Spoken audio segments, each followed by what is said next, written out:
नमस्कार कक्षा 12 के बच्चों। अभी तक हम लोग रघुवंश महाकाव्यम द्वितीय सर्ग के उत्तरार्ध भाग से द्वितीय सर्ग पढ़ रहे थे और हम लोग 43वें श्लोक तक पढ़ लिए थे। आज इसमें जो है हम 44वां श्लोक पढ़ने जा रहे हैं, तो आप लोग ध्यान से देखिएगा।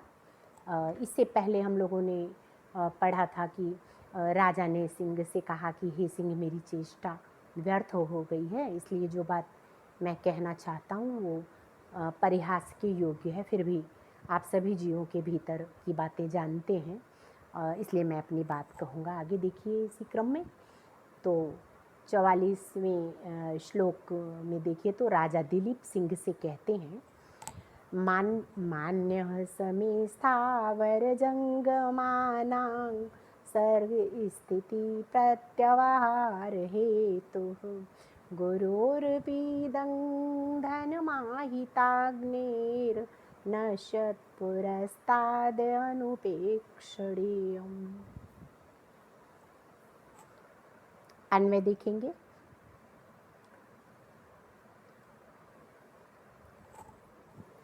स्थावर जंगमानां सर्ग स्थिति प्रत्यवहार हेतुः स मे मान्यः पुरस्ताद् नश्यत आहिताग्ने गुरोः इदं धनम अपि अनुपेक्षणीयम्। तो स्थावर जंगमानां यानी कि स्थावराणां वृक्षादीनां जंगमानां मनुष्यादीनां चराचरमिति यावत्। तो स्थावर जंगम को रचने वाले, सर्ग स्थिति प्रत्यवहार हेतु नाश करने वाले और स्थिति पालन करने वाले। स में मान्य, स वह महादेव मेरे पूज्य हैं, मेरे मान्य हैं, मेरे पूज्य हैं। कहने का मतलब स्थावर जंगम की रचने वाले, नाश करने वाले और पालन करने वाले वो महादेव जी मेरे पूज्य हैं। तथापि आहिताग्ने पुरस्तात्, तो आहिताग्ने अग्निहोत्र करने वाले गुरु वशिष्ठ का जो है पुरस्तात् नश्यत यानी सामने नष्ट होता हुआ गुरु इदम धनम, तो गोरूपी ये धन जो है ये भी अनुपेक्षणीय, उपेक्षा करने योग्य नहीं है, अर्थात इसकी भी रक्षा करनी चाहिए। कहने का मतलब स्थावर जंगम के रचने वाले, नाश करने वाले, पालन करने वाले वह भगवान शिव मेरे पूज्य हैं। तथापि अग्निहोत्र करने वाले गुरु वशिष्ठ का सामने नष्ट होता हुआ यह गोरूपी धन भी उपेक्षा के योग्य नहीं है, अर्थात इसकी भी रक्षा करनी चाहिए। तो बच्चों, संस्कृत अर्थ भी आता है तो संस्कृत भावार्थ भी आप देख लीजिए इसमें। तो एक मिनट अगले पेज पर देखते हैं, तो इसमें देखेंगे आप लोग। हाँ, संस्कृत भावार्थ भी देखें। चराचरस्य जगतः सृष्टि स्थिति संहारकारी स भगवान शिवः मे पूज्यः, अतएव तस्याज्ञा सर्वथा अनुलंघनीया तथा च गुरोरपि नश्चिदिदं गोरूपधनं नोपेक्षणमर्हति अस्ति। तो इसमें शब्दार्थ भी आप लोग देख लें। स्थावर जंगमानां कहते हैं चर और अचर पदार्थ को।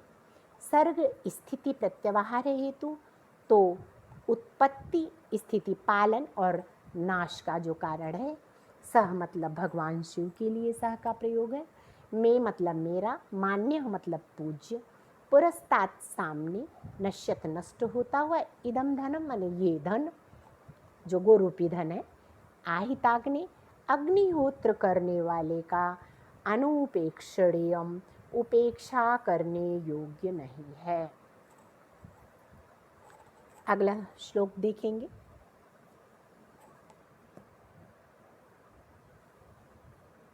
इस श्लोक में सिंह की क्षुधा शांति और गाय की रक्षा का प्रकार बताते हुए राजा दिलीप जो है वो सिंह से निवेदन करते हैं। श्लोक देखिए। स त्वं मदीयेन शरीरवृत्तिं देहेन निवर्तयितुं प्रसीद दिनावसानोत्सुकबालवत्सा विसृज्यतां धेनुरियं महर्षि। अन्वय देखेंगे। स त्वं मदीयेन देहेन शरीरवृत्तिं निवर्तयितुं प्रसीद दिनावसानोत्सुकबालवत्सा इयं महर्षेः धेनुः विसृज्यताम्। स त्वं, वह तुम, मदीयेन मेरे, देहेन मतलब शरीर से, शरीर वृत्तिम निवर्तयितुम तो शरीर वृत्तिम माने कि अपने शरीर की क्षुधा को, अपनी क्षुधा को शांत करने की, प्रसीद मतलब कृपा करो। वह तुम मेरे शरीर से अपनी क्षुधा शांत करने की कृपा करो। दिनावसानोत्सुक बाल बच्चा, दिनावसानो, हाँ, तो दिन के अवसान होने पर यानी कि दिन के अंत में उत्सुक बछड़े वाली जो महर्षि की गाय, महर्षि की इस गाय को विसृजताम, छोड़ दो।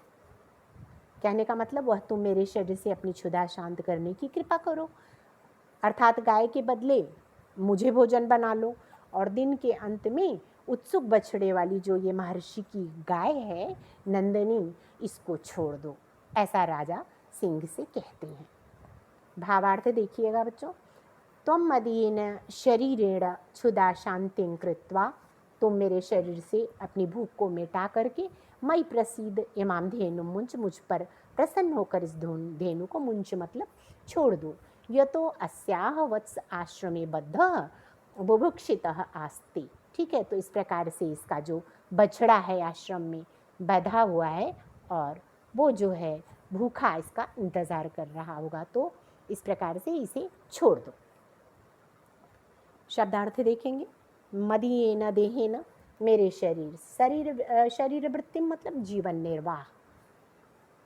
दिनावसानोत्सुक बालवत्सा, दिनावसान उत्सुक बाल वत्सा, तो दिन के अंत में जिसका बछड़ा उत्सुक होगा, ऐसी मतलब कि मेरी माँ आ रही होगी ऐसा वो इंतज़ार कर रहा होगा। विसृज्यताम मतलब छोड़ दो।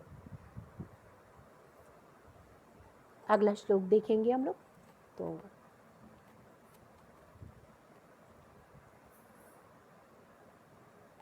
देखिए, इसमें जो है इस श्लोक में 46वें श्लोक में जो है सिंह राजा को उत्तर देने के लिए प्रस्तुत होता है।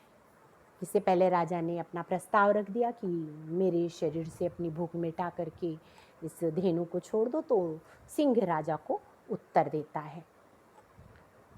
श्लोक देखेंगे।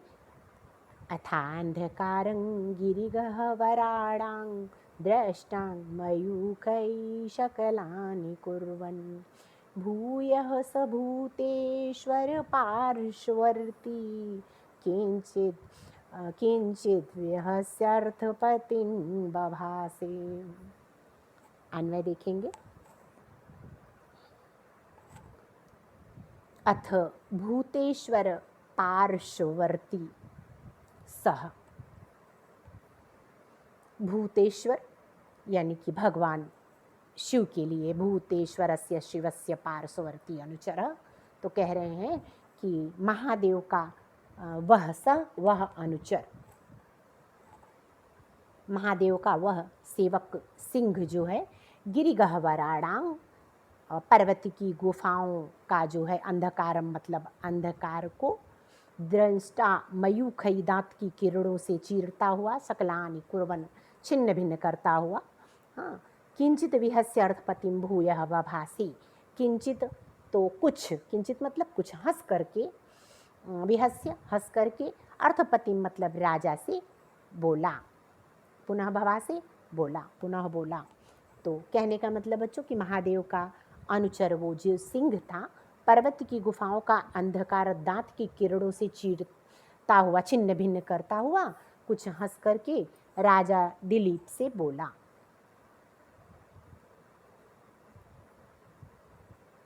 संस्कृत भावार्थ देख लीजिए इसमें। तो गवार्थे स्वतनु परित्यक्तुं मुद्यतं नृपं दृष्ट्वा सिंहः पुनरपि किंचित विहस्यतं प्रत्युवाच। तस्य कथनकाले दन्तेभ्यः महती द्वितिः समुत्पन्ना, या पर्वतगुहायां सकलम अंधकारम खंडशः कृतवती। तो कहने का मतलब कि इस प्रकार से उस जो है स्वतः अपने जो है महादेव का जो अनुचर सिंह था वो राजा को से देख करके वो पुनः किंचित भी हंस्य प्रत्युवाच, हंस करके बोला। तो उसके बोलने के समय जो उसके दांत की द्वितीय मतलब कांति थी, वो पर्वत की जो गुफा का अंधकार है उसको खंड खंड कर रही थी। ठीक है, तो इस प्रकार से अगला श्लोक देखेंगे।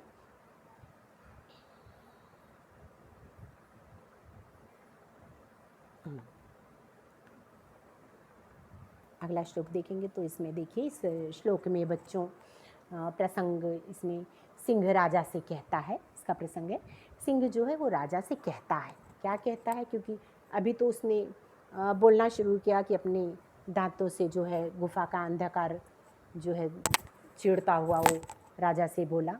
तो आगे देखिए, एक ये सिंह राजा से कह रहा है, श्लोक देखेंगे।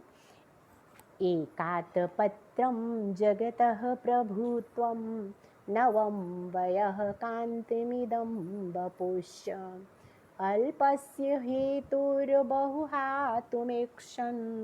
विचारमूढ़ः प्रतिभासि मे त्वं।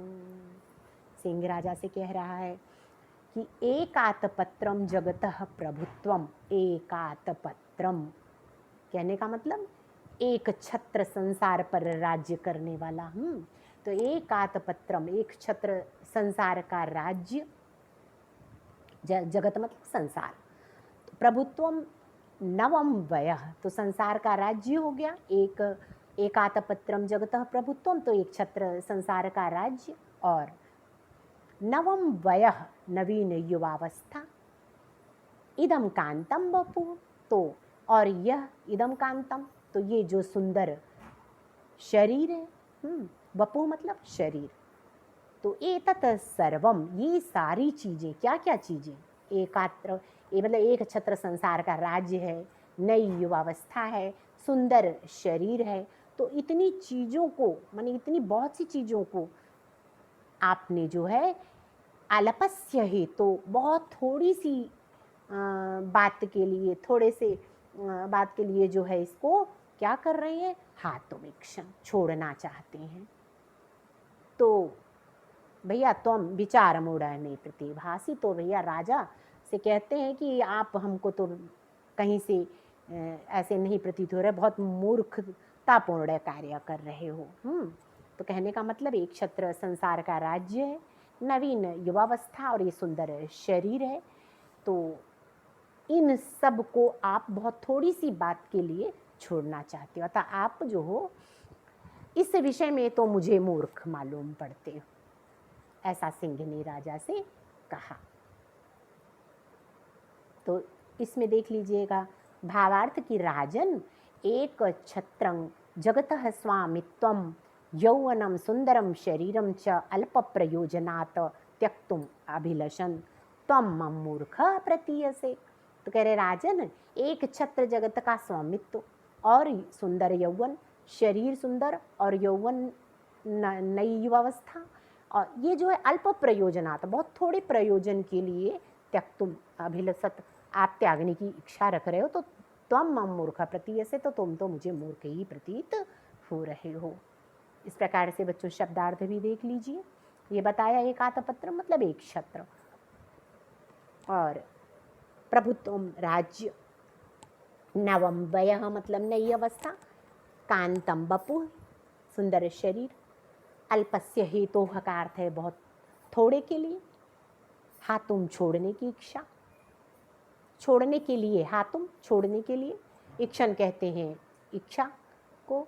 विचार मूढ़ यानी कि विचार शून्य प्रतिभासी मुझे प्रतीत होते हो। ठीक है, तो बच्चों आज जो है यहीं तक। आप इतने श्लोक को अच्छे से जो है उच्चारण के साथ वाचन करेंगे और अपनी कक्षा कार्य की कॉपी पर लिखेंगे।